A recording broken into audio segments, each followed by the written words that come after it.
Hey guys, I'm sorry I didn't see you in class the other day, but we're going to try and get through Module 8 as best I can on this online lecture video. So Module 8 is all about stoichiometry. Hopefully you have read all of Module 8 and you are understanding it and have an idea of what you're learning. One of the ways that I've heard this explained is you guys know how we have been referring to chemical reactions and referencing to recipes.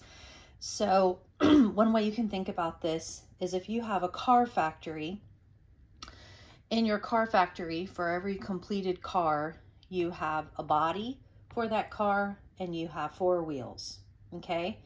So in stoichiometry and chemistry, now that you know how to count atoms and molecules, using the mole concept, you're able to calculate the amount of product formed in a chemical reaction, right? As long as you're given the number of moles of the reactants. And that's very similar to the car factory analogy. If your reactants, if you had 2 car bodies and 8 wheels, that would yield, your product would be 2 cars, okay? So this module shows you how to use the mole concept to relate the amount of any substance in a chemical reaction to the amount of any other substance in the same equation, okay? So conversely, if you have a product of 3 cars for your car factory, you know how many reactants that you have. You know that you're going to have 3 car bodies and you know that you're going to have 12 wheels because each car uses 4 wheels. So hopefully you understand this. This relationship, this process, that is what stoichiometry is. Okay.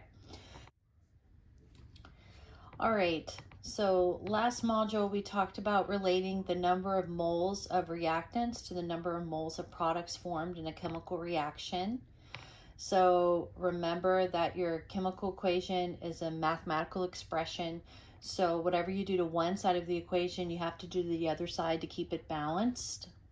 All right, so I want to jump in to example 8.1.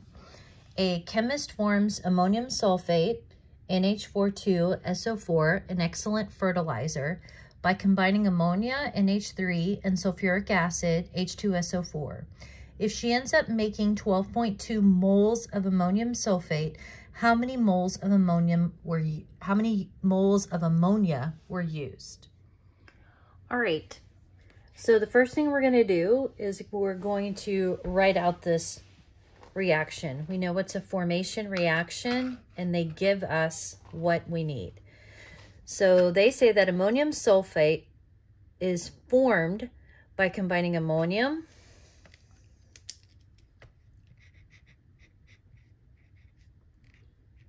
plus sulfuric acid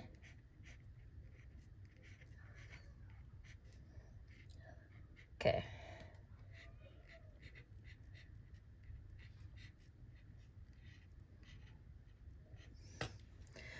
All right, and then you want to know how many moles of ammonia. Okay, so the first thing we need to do is balance this. All right, so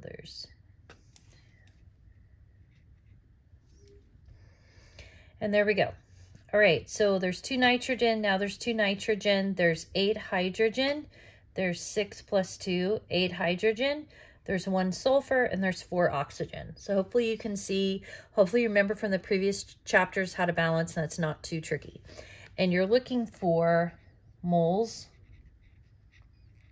and you have 12.2 moles of ammonium sulfate. All right, so you just do your relationship, okay? 1 mole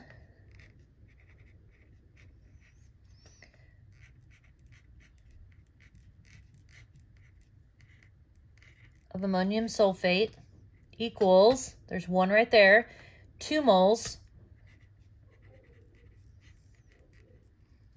of ammonia. So you go with what you're given, 12.2 moles ammonium sulfate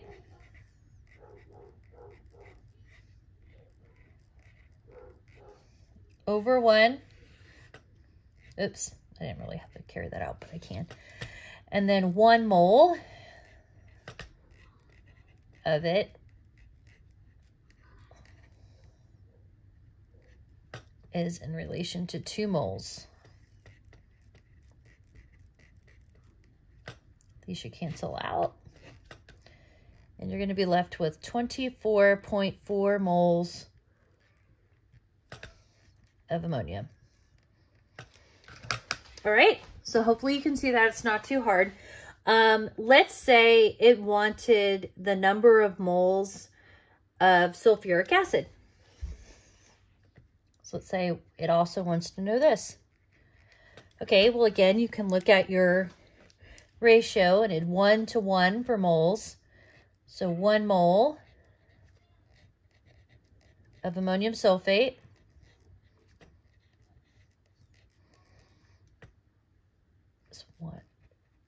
is equal to 1 mole of H2SO4.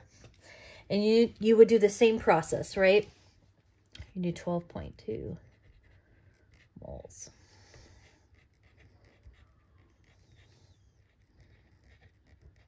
Over 1 times 1 mole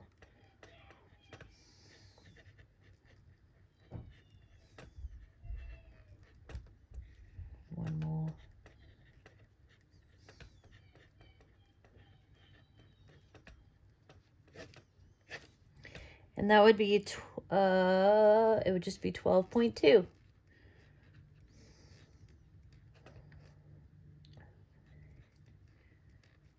Okay, so hopefully you guys see that and it's not too tricky.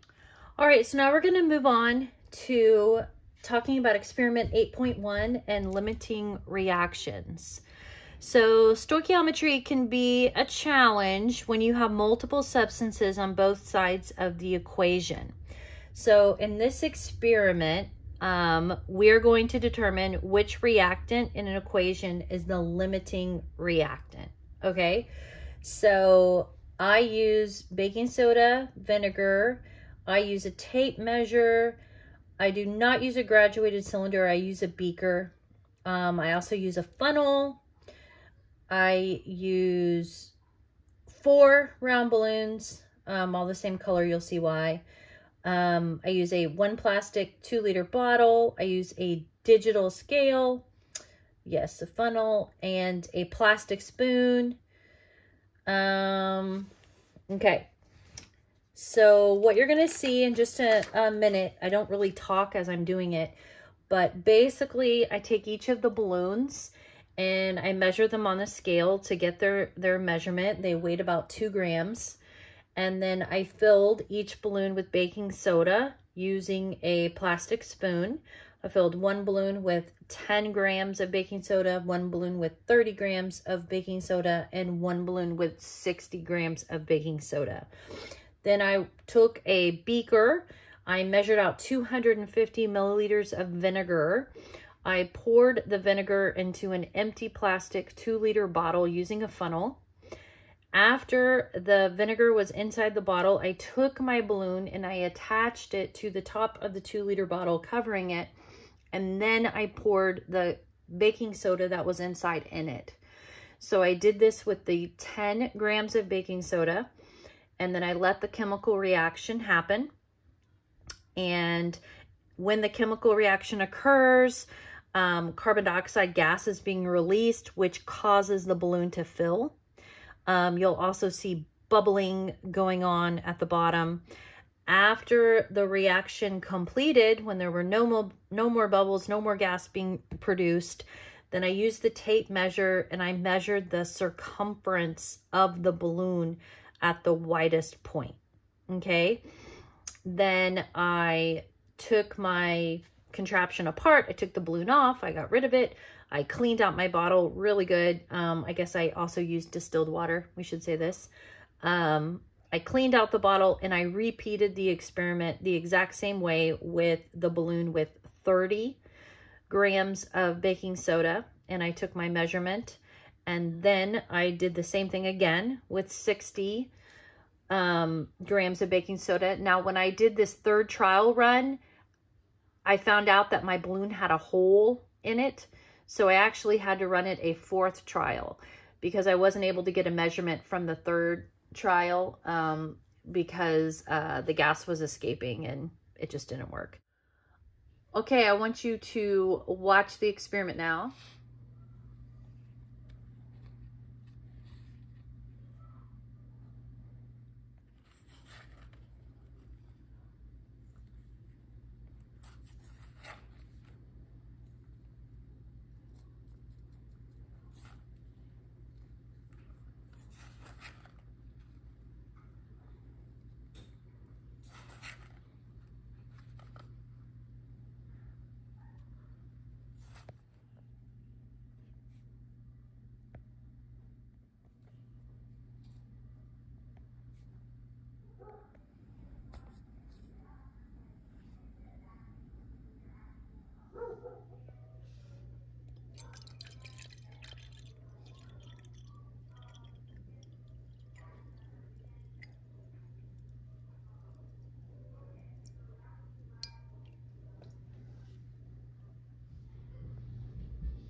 This is the 30 grams of baking soda one.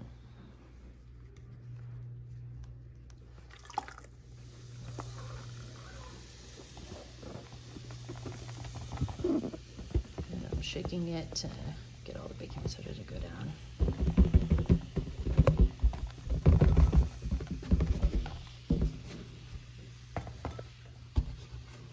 I need to put the phone down for just a moment. Okay. Hopefully you guys can see the reaction here, and hopefully you can see the balloon is even bigger than with the 10 grams. So I'm gonna wait for this reaction to stop. I'm gonna wait for all of the bubbles to disappear, and then I'm going to measure the circumference of this balloon as well, okay?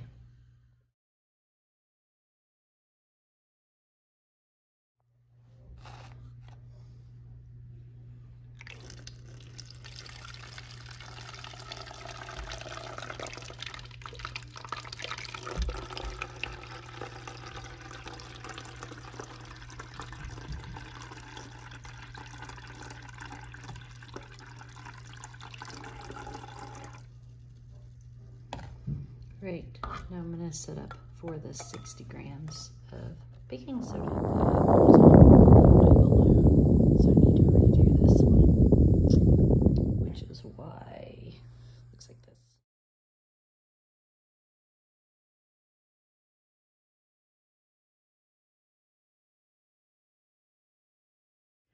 After watching the experiment, you should have seen that when I used 10.0 grams of baking soda, the balloon circumference measured 50.0 centimeters. When I used 30 grams of baking soda, the balloon circumference measured 64.0 centimeters. And when I used 60 grams of baking soda, the balloon circumference measured 64.3 centimeters. Okay, so the reaction that is going on in this experiment is your vinegar, your acetic acid, which is C2H4O2 liquid, is added to baking soda, which is NaHCO3 solid, and that yields water, H2O liquid, plus carbon dioxide, CO2 gas, plus sodium acetate, NaC2H3O2 aqueous. Okay, so in this equation, and if you write this equation out, you can see that 1 mole of C2H4O2 equals 1 mole of CO2. So 1 mole of vinegar equals 1 mole of carbon dioxide. Okay, so if you're thinking about it, why did the third run, the third rotation, not increase the circumference of the balloon as much as it did the second run? Well, the second run, when you had 30 grams of baking soda, it had enough baking soda to react with all of the vinegar, okay? The first one didn't. The first one didn't quite have enough baking soda to react with all the vinegar, but the second one did. The third run, even though we had a lot more baking soda, there was no more acetic acid to react with it. It was all used up. All right, guys, so in your book, you can see the equation that I was talking about for this experiment, and hopefully you understand the concept of limiting reactants, which is what this experiment, what the point of this experiment was to determine what was the limiting reaction. So you guys will have a lab report on this. It will be due on January 23rd if you look on your syllabus. So you can start working on this now. Let me know if you have any questions. I'm going to go ahead and upload this video at this point, and then I'll have a part 2 coming.